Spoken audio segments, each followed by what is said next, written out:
Dear students, आज का topic है इंटरमीडिएट न्यूरॉन। इंटरमीडिएट न्यूरॉन क्या होते हैं, ये कहाँ कहाँ मौजूद होते हैं, उनका फंक्शंस कौन कौन से हैं। फिजियोलॉजिकल क्लासिफिकेशन के हवाले से इंटरमीडिएट न्यूरॉन उनकी एक किस्म है, तो डिस्कस करते हैं। सबसे पहले it is present in central nervous system. ये सेंट्रल नर्वस सिस्टम के अंदर मौजूद होता है और सेंट्रल नर्वस सिस्टम के दो पार्ट्स होते हैं, एक ब्रेन, तो ब्रेन के अंदर ये मौजूद है, और दूसरा जो पार्ट है स्पाइनल कार्ड, तो ये स्पाइनल कार्ड और ब्रेन के अंदर मोस्ट ऑफ द टाइम मौजूद है। It is also called associative neuron, इसको एसोसिएटिव न्यूरॉन भी कहते हैं। इनका जो फंक्शन है basically it take information from the sensory neuron. ये सेंसरी न्यूरॉन से इंफॉर्मेशन को ले लेता है। इंफॉर्मेशन लेने के बाद ये इस इंफॉर्मेशन को प्रोसेस करता है, इसकी एनालिसिस करता है और तहकीक करता है। फिर इसके बाद जो एक रिस्पांस तैयार करता है, ये मोटर न्यूरॉन को इस इंफॉर्मेशन को ट्रांसफर करता है, और मोटर न्यूरॉन वो इफेक्टर के साथ अटैच होता है, और इफेक्टर हमारे यहाँ ग्लैंड हो सकते हैं या फिर वो मसल्स होते हैं, और इसी तरीके से जो इफेक्टर होते हैं उसको एक रिस्पांस शो होता है। It is situated between sensory neuron and motor neuron। जो एसोसिएटिव न्यूरॉन है, जो इंटरमीडिएट न्यूरॉन है, वो मोस्टली इन कनेक्शन में मौजूद होता है बिटवीन सेंसरी न्यूरॉन और मोटर न्यूरॉन। जैसे यहाँ पर भी आप देख सकते हैं कि सबसे पहले जो सेंसरी न्यूरॉन इंफॉर्मेशन को टेकअप कर लेता है, फिर इस इंफॉर्मेशन को जो सेंट्रल नर्वस सिस्टम होता है वो रिसीव करता है, और उसमें इंटरमीडिएट न्यूरॉन मौजूद होता है, और फिर ये मोटर न्यूरॉन को वही इंफॉर्मेशन सेंड की जाती है, और फिर मोटर न्यूरॉन इफेक्टर के साथ अटैच होता है। तो इन तमाम में जो सेंसरी न्यूरॉन है और जो मोटर न्यूरॉन है, बिल्कुल बीच बीच में जो एक थर्ड पार्टी के तौर पर जो न्यूरॉन मौजूद हैं, तो उसको इंटरमीडिएट न्यूरॉन बोलते हैं। अगर हम देखें मास के हवाले से, तो इंटरमीडिएट न्यूरॉन तकरीबन 90% जो न्यूरॉन्स मौजूद हैं बॉडी के अंदर, तो वो इंटरमीडिएट न्यूरॉन्स ही हैं।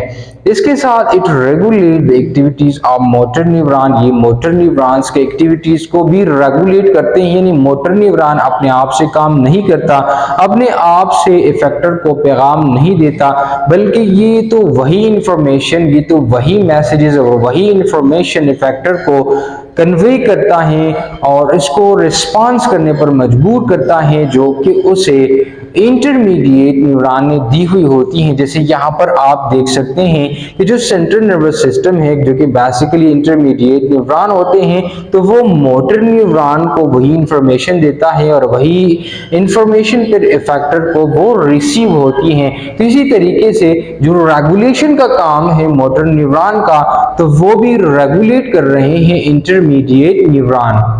More interneurons are activated when a response to stimuli is required to be complex।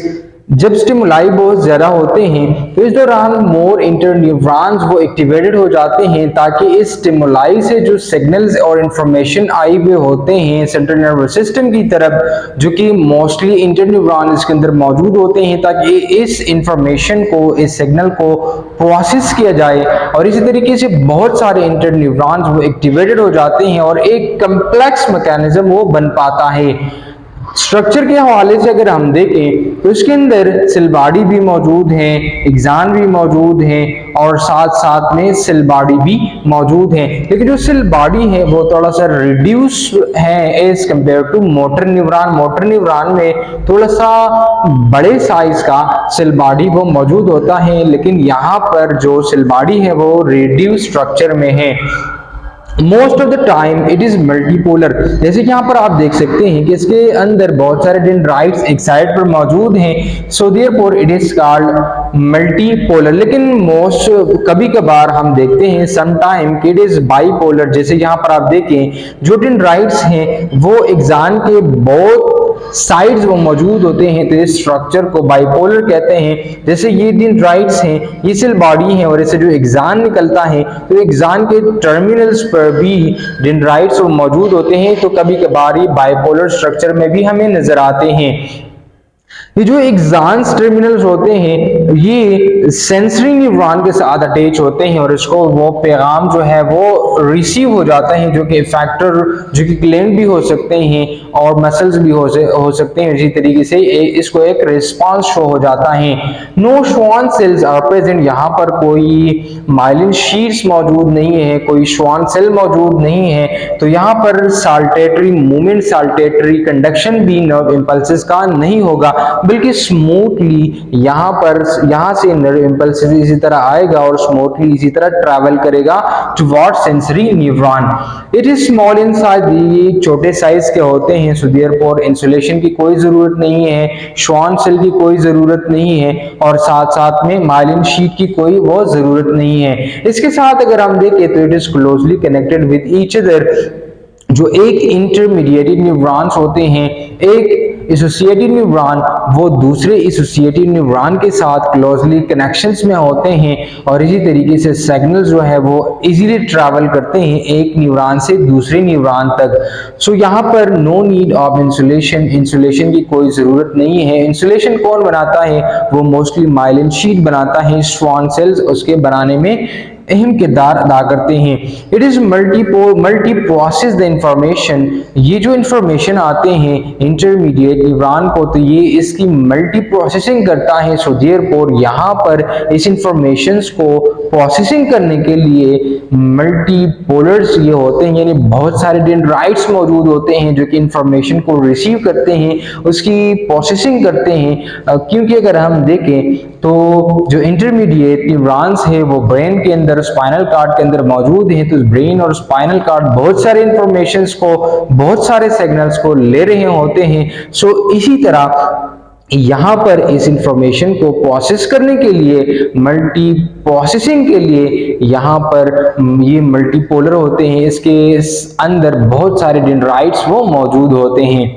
ये ट्री लाइक अपीयरेंस को शो करते हैं, यानी ये दरख्त की तरह होते हैं। जैसे दरख्त पर एक मेन ब्रांच होता है, एक स्टेम होता है और इसी से बहुत सारे ब्रांचेस निकले हुए होते हैं, तो इससे भी ब्रांचेस जो निकले हुए होते हैं तो वो डेंड्राइट्स होते हैं और ये ट्री लाइक अपीयरेंस को शो करते हैं। Cell body reduce as compare to motor neuron, इसके सेल बॉडी जो है वो छोटे साइज के होती हैं as compare to motor neuron, यानी मोटर न्यूरॉन में जो सेल बॉडी होती है वो बड़े साइज की होती हैं और जो इंटरमीडिएट न्यूरॉन्स के अंदर सेल बॉडी होती है वो रिड्यूस साइज की होती है।